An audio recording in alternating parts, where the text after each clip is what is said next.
Retirement Answer podcast. I'm Dan Goldie, your host. I'm the author of the upcoming book, The Retirement Answer, and this is the podcast where we simplify complex financial decisions. I'm here with Monie. We're here in his ADU, our podcast studio, and this episode is, Monie, episode number 7. So what are we covering now? Social Security. Incredibly important. This is like what you always say is one of the most important, one of the key decisions that you have to make as a retiree.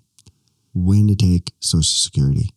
So we're going to talk about that, right? To give them some numbers about the differences of what age you can take Social Security, how you can take Social Security, the impact of social divorce and life-changing circumstances on Social Security. Maybe talk a little bit about the solvency of Social Security and the history of it. Yeah. So there's a lot to discuss. There's a lot to discuss. So I was gonna hand it off to you so you can tell people a little bit about the history of Social Security. Where does it come from? And then we'll get into the meat of it. Well, just briefly, the program started under President Roosevelt in the 1930s, and it didn't exactly take shape the way he was planning or he hoped it would, which is part of why we're having trouble today. He wanted it to be like an insurance-based type of program where what you put in there would grow at the rate of a government bond, and then you would get out what you put in. But unfortunately, at that time, it was right around the Great Depression, a little bit after the Great Depression, and that idea was voted away by politicians of the time because there were so many destitute folks in the country at that time. They needed money right away. They needed retirement money immediately. So what happened was there were beneficiaries that received money who never put money into the system. And that caused the issues that we have today where now the rate of return effectively of current retirees is low relative to the very high rate of return for those early recipients. So to put it simply, what we're saying is there were a bunch of people at the beginning who got paid out that never paid into the system. That's right. And so the system sort of started with a lag to begin with in terms of its funding. And it's been catching up ever since. And in fact, there's a statistic I put in the book by the research center at Boston University, where they calculated that actually the FICA tax rate is 3.7% higher than it would have been if Roosevelt's idea were to take shape. And so, those early recipients are causing this issue. And then also what we have is baby boomers and folks that are living longer as well, and younger folks that are having fewer children. So all of these factors together are causing some issues that we need to solve somehow. Politicians are going to be forced to solve this. Yeah, I mean, can you explain to people how the system currently works? So you basically pay this FICA tax. What does that stand for? Federal Insurance Contribution Act, right? You pay that tax, and then what happens with that money? How does it get? I mean, it doesn't go into a bank account for you, right? It's goes into a pool of money that's used to pay people out today. Yes, that's called the dependency ratio. So it's the number of workers who are paying into the system, who are paying FICA tax, compared to the number of retirees. So right now we have 2.7 workers for every retiree that's getting benefits from the system. In the past, that number has been higher. So from 1975 until roughly the present, the number has been right around 3 or a little over 3 workers per retiree. Now we're down to 2.7 because of the issues I discussed earlier, and that's projected to keep going down. So in roughly 10 years from now, it's expected to be around 2.3 workers for every retiree. And believe it or not, by 2080, which is a long time from now, it's supposed to be around 2 workers for every retiree. So unfortunately, there aren't enough people supporting the system to maintain it very well, and it's only going to keep getting worse because of the demographic issues that we face in this country. So the next question is, how do you qualify for Social Security? How is it that benefit is bestowed upon you by the government? It takes 40 years of work history where you're paying into the system. That's how you qualify. And those quarters don't need to be consecutive. So it's about 10 years of work. So if you've worked 10 years and paid into the system for that period, then you're qualified for Social Security. And the next thing they do is to calculate your benefit, your standard benefit. They call it your full retirement age benefit, the baseline. Is they look at your 35 highest earning years of all the years that you've worked. That includes years perhaps that you didn't work and you have zeros. So you really want to avoid those because that lowers your number quite a bit.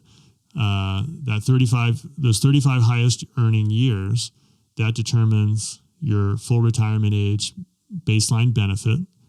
And then from there, the amount you get depends on when you take the money. So that gets us to the next question. When can you take the money? When can you take retirement? And does the age at which you take retirement impact the benefit? It affects things in a very significant way. You can take Social Security as early as age 62, or you can wait until you are 70. And the longer you wait, the more money you get every month. And the numbers, and we'll go over the numbers, it's a pretty significant difference there. And I think it's unfortunate. I want to encourage everyone to pay attention to this because this is such an important calculation, decision that you have to make is when do you start Social Security? And unfortunately, in my view, most Americans start early. They don't even wait until their full retirement age. So what would be early, what would be full retirement age, and what would be late? Right now, if you're looking at this right now and you were born after 1960, then your full retirement age is going to be 67. So that's like the standard. That's if the you baseline. take, everybody can retire at 67 and get their full benefit. That's correct. That's your baseline. Okay. And that benefit, again, is based on your 35 highest earning years. So that full retirement age benefit that you're getting, you can take it early. You don't have to wait till age 67. You can take it as early as 62. But you're going to get a reduced benefit every month for the rest of your life of about 30% off of that age 67 baseline. So it's a pretty significant cut in payment. And again, it lasts the rest of your life. So depending on how long you live, that could add up to a lot of money. I know that we've talked about some numbers that you can share about how that works. Yeah, for me, the most impactful thing as I was reading that chapter was the numbers, right? I mean, the policy of Social Security, history of it, all of that is fantastic. The insolvency, knowing that is good. But the most impactful thing about the chapter for me was, oh my God, if I retire at 62 versus if I retire at 70, that is a huge impact. Yeah, and it will be. Numbers. And what I'd like to say is I even had a client who years ago, this was maybe 25, 30 years ago, where he was 61 years old and he decided that he really wanted to take his Social Security early. He didn't need it. What he was afraid of is he thought the system was going to go bankrupt. And what I'd like to say is, this is my personal opinion based on the work that I've done, the research I've looked into this. I think that's just not going to happen. I think there would be a huge political implications for that. Politicians won't allow the system to go bankrupt, and it wouldn't go bankrupt anyway. It would the benefit if nothing was done. There are some issues that we're facing, but if nothing is done, there'd be between a 20 and 25% drop in benefit payments because of the dependency ratio that we mentioned earlier, where there just aren't enough workers to support the system the way that it's been over the past years, because the trust fund would be in 2032, the retirement trust fund is going to be exhausted. And that's when the 20 or 25% cut would occur, because now it's fully supported just by these current workers. The trust fund is no longer there. Right now, the trust fund is adding some money to the payments, but that's going to be depleted. So politicians are going to have to do something. I suspect they'll probably wait until 2032 and they'll fight over it. And but there are some very clear alternatives that people can, that politicians can use. And just to mention a few of them, for example, they could increase the FICA tax rate, which is the tax rate that supports Social Security that workers pay and employers pay. They could increase that somewhat. They could also increase the cap on the FICA tax. Right now it's capped around 180-some thousand of earnings. Okay, so just to be clear, what you mean by cap is it's not a percentage. It's once you've paid in, or once you've paid your FICA tax for the year, like you've earned $180,000 a year, it's just cut off. They don't charge the tax anymore. That's right. You're only paying FICA tax on the first 180,000 or so of earnings, which is that's a pretty high number, but it is capped there. So there's no more FICA tax if you earn 200 or 300,000. They could increase that number, so they could make the cap higher at say 300 or 400,000 of earnings in the future. And then what that would do is it would put more money into the system. And there are a few other things that they could do. Politicians are going to battle over this, but I think something will be done. My personal opinion is something will be done. And I don't think they're going to, politically, that they're going to be able to allow a reduction. Yeah, I don't think that number. That's going to be allowed. So maybe the retirement age, that's another factor that's been kicked around, is maybe they increase the retirement age by a year or two. And that would, again, allow the benefits that people expect to continue. They would just, for people who are coming in, they'd have to start later. They start later, and people are going to be living longer, and so kind of makes sense, right? Plus, it might be a combination of these things. It would be a combination. Yeah. That's what that's the research that I've done for the book that indicates that that's the most likely outcome, is a combination of all these different things. So, all that said, let's talk about the numbers now, because I love numbers. Well, this is the meat of the decision. The Social Security decision is, when do I retire? That's the main issue. And I'm trying to encourage people, and the numbers that you have, I think, will back this up, is wait as long as you possibly can. Okay, so now I'm going to try to do this slowly and methodically so people can get the impact of the numbers. Okay. And this really shocked me as a reader when I was learning. This stuck with me. I think I read the chapter over a month and a half ago, maybe, but these numbers stuck with me. I still remember these verbatim. And here's a few numbers we calculated right before the podcast. We were like, okay, let's calculate some numbers for folks so that we can give them a concrete example of what happens when you retire at these different ages. Okay. Now, the earliest, as Dan mentioned, that you can retire is 62, right? And get Social Security benefits. So, assuming you're a person that's going to live to be 85 years old and you retire at the age of 62, and that your baseline monthly benefit, that is, if you were to retire at 67, your baseline monthly benefit is $5,000 a month. If you retire at 62, you're going to get $3,500 a month. So right there, take a look at the impact, the difference. So you retire at 62 versus 65. That's a $1,500 a month difference for life. Now, let's say you retire at 67, you get your $5,000 a month. You retire at 70, you get $6,200 a month. So that's $1,200 more per month for your lifespan, and your lifespan is 85 years old. So now let's look at what you get in the entirety of your lifespan. You retire at 62, your baseline was $5,000 a month.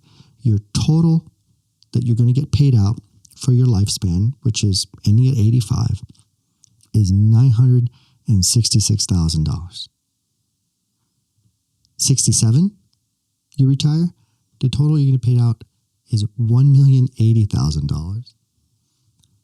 You retire at 70, your payout is $1,116,000. And let me give you the differences here. If you retire at 67 versus 62, the difference in the lifetime payout is $114,000. So let that sink in for just a second. So in other words, if you take your earnings when you're supposed to, you at get 67, $114,000 across your lifetime. More than if you had taken it at 62, That's like right. most people do, many people do. Now, watch this one, 70 to 62. So if you take retirement at 70 versus if you take retirement at 62, you live to be 85 and your baseline was 5,000, you get $150,000 more for your lifetime. And then obviously that benefit decreases as the age difference in when you retire decreases, which is 70 to 67. So that 3 years of extra waiting gets you $36,000 more for your lifetime. Now, just to illustrate one more thing, we wanted to show you guys the exponential difference that it makes as you live longer, because people are living longer. We're in an AI age, medical technology is advancing all the time. So say you live to be 90, right? I think people are going to be living more than that, but let's just say you live to be 90. Here are the numbers at 90, okay? So you live to be 90, same numbers. Your baseline paid is $5,000 a month. You retire at 62, you live to be 90. Your total lifetime benefit is $1,176,000, okay? 67, your total lifetime benefit, $1,380,000. Now, listen to the 70. Your total lifetime benefit is $1,488,000. So let's just do the comparisons now. So I just spit out numbers to you, and I'm going to give you the differences, okay? If you retire at 62 versus 67, the difference is $204,000. If you retire at 70 versus 62, listen to this number, $312,000. So that's $250,000 difference. More than $250,000 difference, right? It's like $70K more than $250,000. 70 to 67. Now, remember, you live to be 85, and remember the number I gave you. If you live to be 85 and you retired at 70 versus 67, for that duration of your lifetime, you made $36,000 more. So you waited 3 years, but you got $36,000 more for the 15-year period that you were alive and you got Social Security. Now check this number out. You were retiring at 70 versus 67. You're living to 90, so that's 20 years. For that period of time, you're getting $106,000 more. So $36,000 versus $106,000 for living 5 extra years.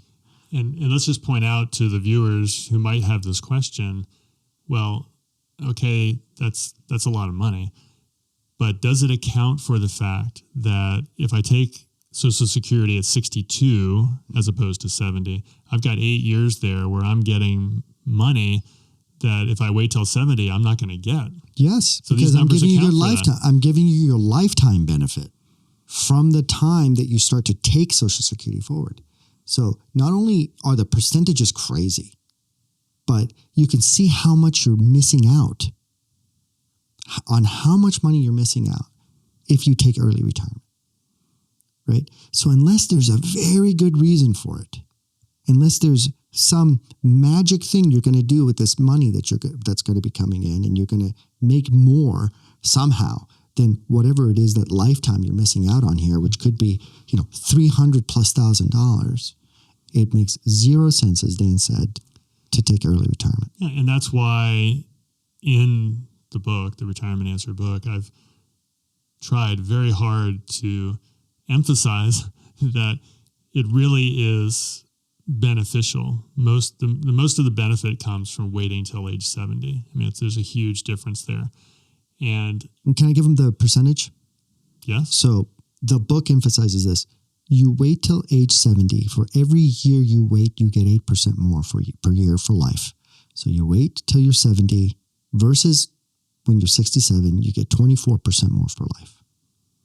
Okay, that's a lot of money. Let that sink in, because that's more than a fifth of your total payout.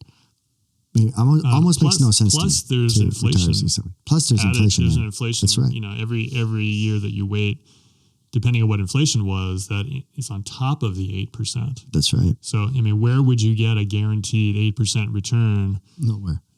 This is the only place. Yep. And, what we're wondering is, like, Monie, were you aware of that before you read the retirement answer? Did Absolutely you know not. about it? I had no idea. I knew a little bit about if you retired early, you got a little bit of less benefit. I didn't know the percentages and the actual numbers, but I had no idea that if you waited past 67, what the benefit was. Yeah. I thought there was no benefit in waiting. I thought you had to take retirement at 67, but I was completely wrong.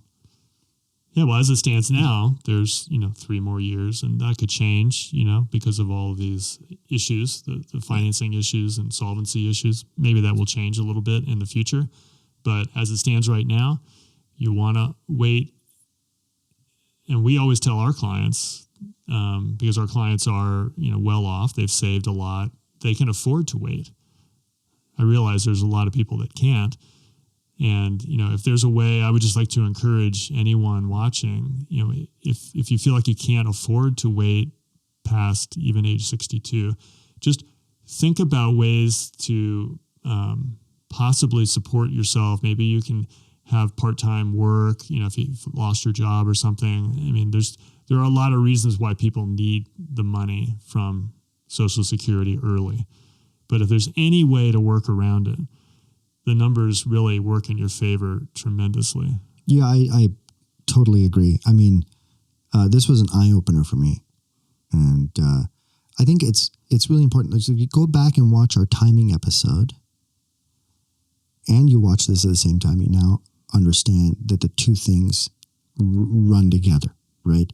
You have to, as part of your timing decision, you not only have to think about the psychological factors of retirement, which we covered in that episode, but you also have to think about this financial impact. And this is a serious financial impact for you. Well, and it's a double impact, actually. Yeah. The way I see it is because if you work, let's say you work an extra year and you delay taking Social Security by a year, there's a pretty good benefit for doing that. If you can wait, if you can work 2 more years, even better. But also, if you work a year or 2 more and your Social Security payment increases, well, also the other monies that you've saved increase. Well, the need for them decreases. Oh, the need for them decreases as well. Yeah, the amount increases, but the need for them decreases as well. So it's a triple benefit, really. It's a triple benefit. Yeah, you get a higher savings. Good point. Very good point. Yeah, there's 3 benefits to every period, every year, whatever you want to say, that you work longer, even if it's just part-time. So this is what I try to say to folks is, trying to emphasize these ideas that don't be so quick to jump off the ship. Don't just take it early because it's there. It's hard to resist, perhaps. And like I said earlier, if you're in a financial situation where you just can't wait, that's one thing. But I think a lot of people feel like they can't wait. But in fact, if you really look at your finances and you think about ways of cutting back on things, you probably could wait a little longer. We've talked about Social Security from a single person's perspective, like from what are my benefits kind of perspective. I want to kind of get to how does this impact couples? How does this impact married couples, the decision to take Social Security? Well, the lower earning spouse has an option to either take their benefit that they've earned or to take half of their spouse's full retirement age benefit. And so typically, commonly, in our practice, we will have the lower earning spouse start their benefit at age 67, and the higher earning spouse wait till age 70. And that usually results in the highest family income from the system to handle it that way. And so what happens if a spouse passes away? What is the impact on the benefits for the other spouse? Well, if one spouse passes away, then the surviving spouse is entitled to 50% of whatever the benefit was that the deceased spouse was taking. So here you can actually protect your family if something happens to you by, again, waiting till age 70, because the benefit is calculated on the amount you were taking, not your full retirement age amount. If you waited till 70 and your benefit was higher and something then happened to you, your surviving spouse would get half of that higher amount. Got it. So it makes sense in all circumstances, really, to wait as long as you can. Well, there's two circumstances where it can make sense not to wait. One is if you're in bad health and you just don't think you're going to live that much longer. Because there's a break-even age for this, which we failed to mention. We'll mention it now. Age 80, roughly, within a year up or down from age 80, that's the break-even point where if you wait, as long as you live that long, you'll get more out of the system. And this is when compared to the baseline, or 62 and above? That's compared to the baseline. Baseline, okay. So I'm 67. I'm in poor health. I know I probably got maybe 10 years to go maximum, 8 years to go maximum. Maybe I have some chronic condition that there's just no cure for. There's no way to get out of it. So it's why wait the 3 years? Because you're not going to get the accelerated benefits really kick in at 80 plus. So no point in me waiting at that point. If you only live till 78, you're actually going to be better off not waiting. Got it. So again, if your health is poor or for some reason you feel like you're not going to live past the age of 80, then you don't want to wait.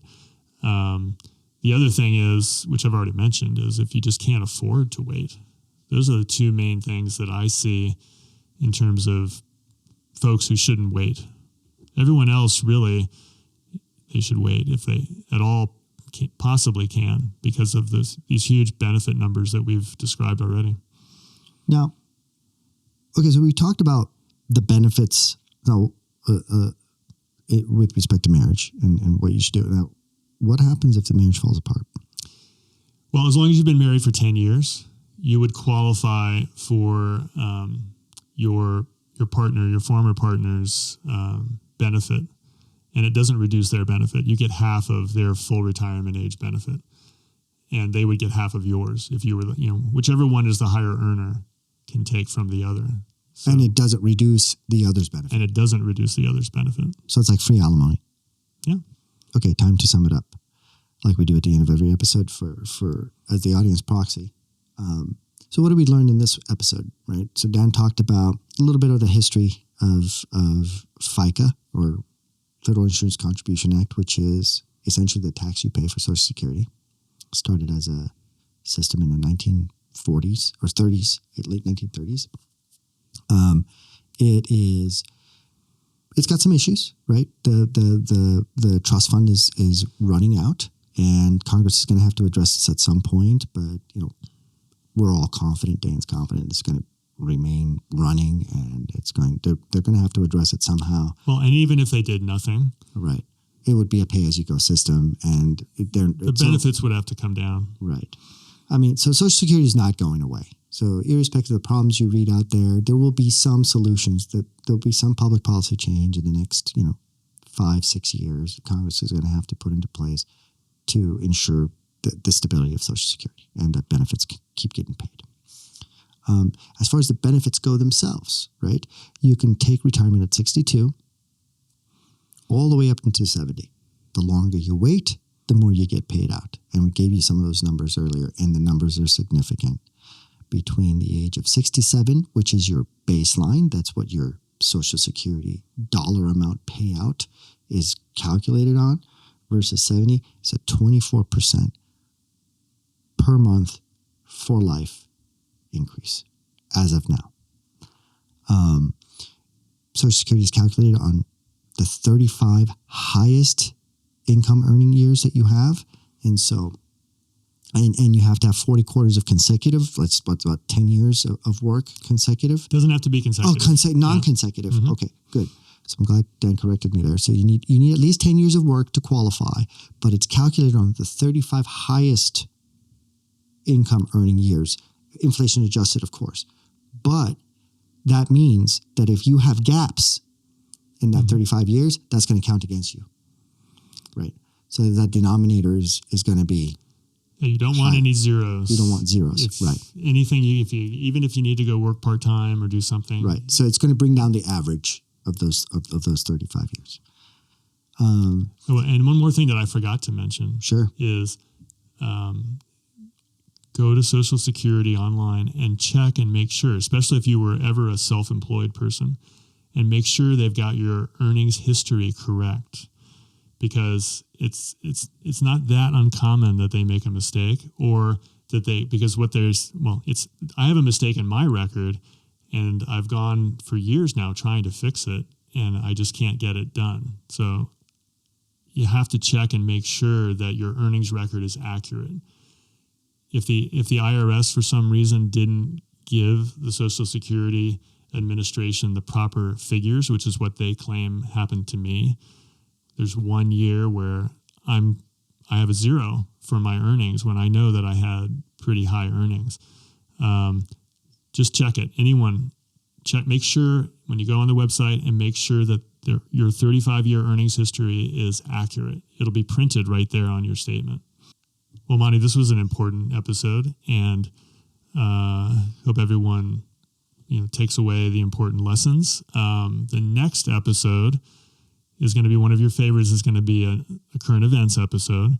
There are some ideas I have of articles that I'm going to send to you, and we'll discuss those here next week.